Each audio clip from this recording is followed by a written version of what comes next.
It is mailbag time here on the Cleveland Browns Report. I'm answering questions that came in during our live show, which airs every single Wednesday at 5 p.m. Eastern. So if you have a question you want to ask, come tune in next Wednesday.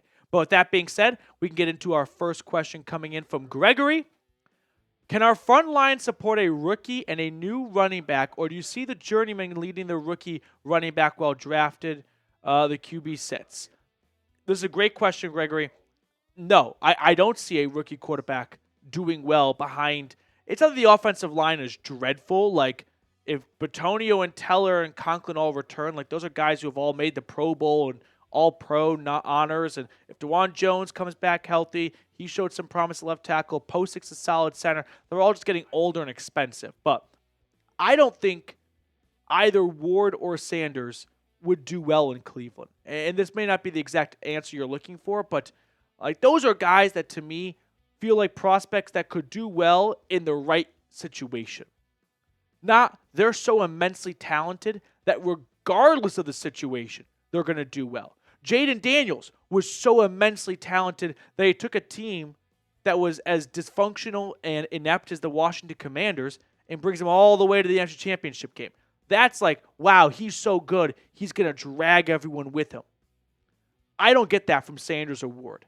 So they might be good elsewhere, and this is not me just trying to say no matter what I'm right, but I think they are good because they sat for a year and are in a good situation, not tossed into the fire that is the Cleveland Browns offense. Gregory, I'd prefer the journeyman quarterback and let the rookie sit if they do draft a rookie early in the draft. Dallas, next one up. If Geno Smith was released, should we sign him? Wouldn't be opposed. He's not going to be released, though. The Seahawks have more or less come out. They haven't said it word for word, but they have no intention, from what I can tell, to move on from Geno. So I expect Smith to return because if you're Seattle, you got to ask yourself, who are we getting that's better? Like, Geno's probably ranking between 12 and 18 of quarterbacks. You're not picking very early in the draft. It's not a good free agency class. So if you don't have a better plan at quarterback, why rock the boat for a quarterback that's not dreadful? You know what I mean? But if he were to be released, I'd definitely be interested in Geno. I think he has shown that he could be a good starting quarterback, and he'd probably be better than most options the Browns have. Tim Green with a super chat. With a home game in the UK next season, which opponent would you like to see? AFC North team, Green Bay, Buffalo, Niners, Vikings, or Titans? I don't think we've ever seen a divisional game overseas. First for everything, but I'll kind of cross that off. I would like for the home game to be against a team that you don't feel like you need home field advantage for. You want the dog pound barking for Allen, for the Niners. I mean, I don't think the Browns beat the Niners when they played them 2 years ago at a neutral site. Minnesota, I would take the Titans. Worst team in football last year, technically, right? I would be okay with playing them on a neutral field, knowing you might not have your home field advantage against them, but you probably don't need it for the Tennessee Titans. Danny Rhymes, a name I haven't heard discussed much is Daniel Jones. Any chance the Browns bring him in? I guess there's a chance, yes. I think the Browns are going to explore every quarterback option. I don't want the Browns to explore the Daniel Jones path. Now, the Browns are going to sign, I think, and they should sign a minimum of 2 free agent quarterbacks. I project their quarterback room to look like the following: a rookie somewhere in the draft, 2 free agents, DTR, and Deshaun Watson on the PUP list. They had 4 healthy quarterbacks last year during training camp and mini camp. I expect them to have 4 again. So 2 veterans. And if one of those veterans is Daniel Jones, so be it. I'm not sure if Daniel Jones is going to have any interest in the Browns. Like, beggars can't be choosers. But he probably wants to go pursue the Sam Darnold path of, let me go sit behind a really good quarterback, or go sit behind, learn from a really good coach. I'm not knocking Stefanski, but, like, he's not in the same tier as Kyle Shanahan. So you're unlikely to woo Daniel Jones to Cleveland, and I'm not into, like, the guy stinks. He's had some good moments, and he led the Giants in the playoffs in 2022, but no. I would rather go a different route. Now, if you do sign him, I'm not going to be upset about it as long as there are plans to bring in other quarterbacks to bring in more competition. I don't think they should just hand him the starting job. Now let me know. Do you want Cleveland to sign Jones? Give me a yes or give me a no down in the comment section. This is our pinned comment, so scroll on down and let me hear from you. My coworker, Chase Sr. I think someone made another account for him, a burner, if you will. What tackle should we target, and is this draft worth trading back up in round 1? Good question, Chase. Which tackle? Here's my tackle rankings right now, and this is going to be subject to change. Will Campbell at 1, but man, you could tell I'm not very confident because he's a left tackle who, right out of the jump, starts at left tackle as a true freshman for the LSU Tigers in the SEC. That's not an easy job to claim as a true freshman. So I probably shouldn't overthink it. But some people think he has more the size of a guard. I'm not interested in using a top 10 draft pick on a tackle that will convert to a guard. I'm on board with that plan and strategy for round 2 or round 3. Top 10, I want a guy that played that position in college that's going to play that position in the NFL. So that's my hiccup with Campbell. Josh Simmons, I think, is a little bit of a sleeper. I thought he was great for the Buckeyes in 2023, got off to a really good start this year, and people are going to let him go past them in the draft because of the injury he suffered against Oregon, the knee injury. But Simmons, probably Kelvin Banks third. Whenever they play their toughest competition, Texas, Banks did not look his best. Michigan on the road, Georgia at home. If he's playing future NFL talent and he's not looking so good in college, imagine when he plays real NFL talent in the NFL. So those are my top 3 guys to tackle. Austin, is Deshaun Watson done in Cleveland? Could we see him play 2026 possibly? I saw Watson post. I have 2 thoughts on this, and this is just dumb analysis. He posted on Instagram a photo montage, and like every other photo was a picture of him playing for the Browns, which I thought was a little interesting because if it truly is the Browns are ready to move on from Watson, why would he be posting pictures of him playing for the Browns? Like, doesn't that just seem a little strange? The other thing is, and this is where it gets really dumb, but it's a modern era of the way, our age group works. Watson has his comment sections turned off. You can only comment if he follows you, and he follows all of his teammates. And I remember when they first got Watson and he'd post on Instagram, I was always a little curious to see how his teammates interacted with him. And a lot of his teammates would comment on his posts, and this is dumb, I know. Nowadays, I'm not seeing a lot of teammates comment on Watson's posts anymore. So I wonder if in the locker room, they moved on. Whereas first off, when they first got him, hey, you're trying to make a good impression with the new quarterback, right? Kind of makes sense. Nowadays, not seeing any of his teammates comment much, which I know is dumb, but is it that dumb? I don't know. Before we move on to the rest of the mailbag questions, quick shout out to our friends over at Game Time. Game Time has an awesome feature called Game Time Picks that makes getting tickets to see your favorite teams play live even easier. Game Time Picks filters out the fluff to show you only incredible deals on great seats, so you don't have to waste time searching through thousands of tickets. One thing I really like about Game Time is their all-in pricing option. Toggling this feature shows the total upfront cost with no surprise fees at checkout.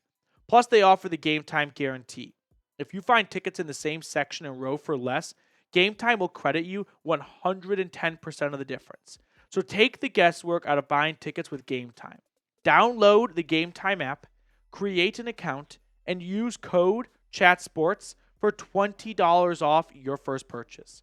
Terms apply. Again, create an account and redeem code CHAT Sports for $20 off. All that information is in the comments and description of today's video. Download Game Time today. Last minute tickets, lowest price, guaranteed. Next question coming in from Ninja Cow. Does Emeka Abuka seem like a better wide receiver than Travis Hunter? Oh, that's a good question because whenever we see the first big board from Kuiper, it's really tough to convince ourselves the guy who's 5th is better than the guy that's 1. But then we go look at any draft from the last, 100 years, and there are plenty of players who are better than the guy selected ahead of them. I think Hunter is a very, very good receiver. I don't think that really has to be stated. I would take Hunter over Abuka, but I would not take Travis Hunter over any wide receiver that went round 1 last year. I would take Neighbors, Harrison, Odunze, Brian Thomas. Am I missing any other receivers that went round 1 last year? So all those guys I have as prospects higher than Travis Hunter, the wide receiver, which, not to go off on a tangent, but once again, I've said this before in other videos, is Travis Hunter, the wide receiver, second overall good? I don't think so. I think Travis Hunter, the football player, is second overall good. But if you don't plan to use him on both sides, then that's a different conversation. But I'd still take Hunter over Abuka. Declan Praz, what do you think about Cedric Tillman's future with the Browns? We kind of forgot about him. I mean, yeah, because he ended the year on injured reserve. He missed the last 6 games, right, with the concussion. Kind of concerning. A little, not quite to the level of JOK, but 6 games on IR with the concussion. We got a problem on our hands. Now, hopefully with just time, healing all, he'll be healthy and ready to roll for the start of the season. But I sure hope he doesn't fall into a camp of frequent Denzel Ward level concussions and maybe it cuts his career short a little bit. So I'm high on him as a player when he's healthy on the field. He gave us some really good tape and some really good highlights his last couple of games, especially like against the Ravens when Jameis beat Baltimore. But if he comes back healthy, I've got no concerns.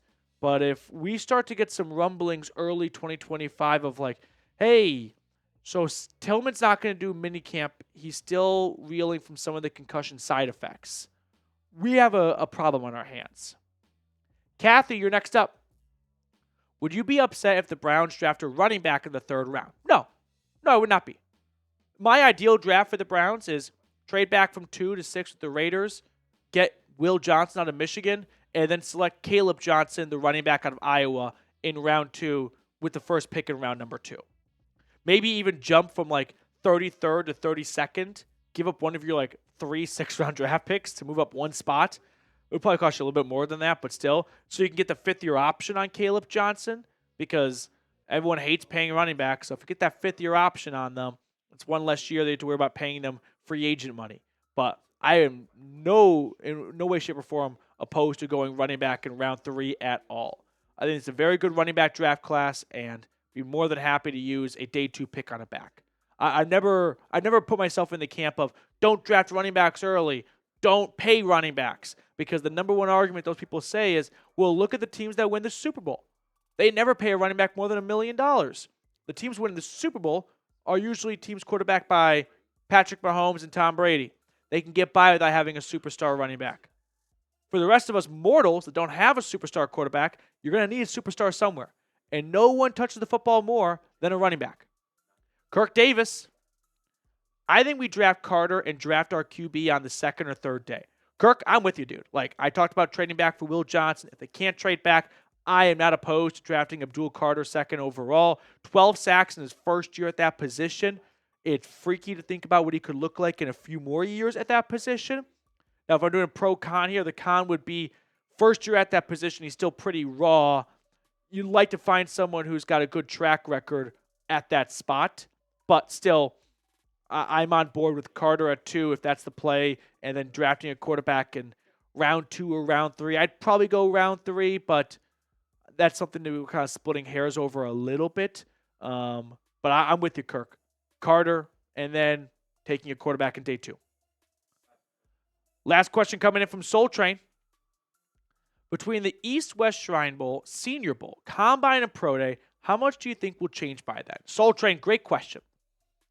I view these things right here, more or less more Combine and Pro Day than East-West and Senior Bowl, because the first 2 involve pads coming on, so you can actually get some more football tape. But the Combine and Pro Day, I view them as, the way I interpret them, is things that should only boost players. If a guy has a bad day at the Combine, I'm not going to cross them off my list and go, I was wrong. If I saw something from a player A through 12 games in the regular season that made me very excited about them as a prospect, I will not let one bad day in Indianapolis in skin-tight, like Lululemon underwear, running around Lucas Oil Field, wipe away my memory of all the good stuff I saw with them having their pads on. Football is not played in underwear. It's played in pads. So if what we saw with the pads on was good enough for us in the fall, then we should not let something that happened in February in Indianapolis take away from what they produced in the season.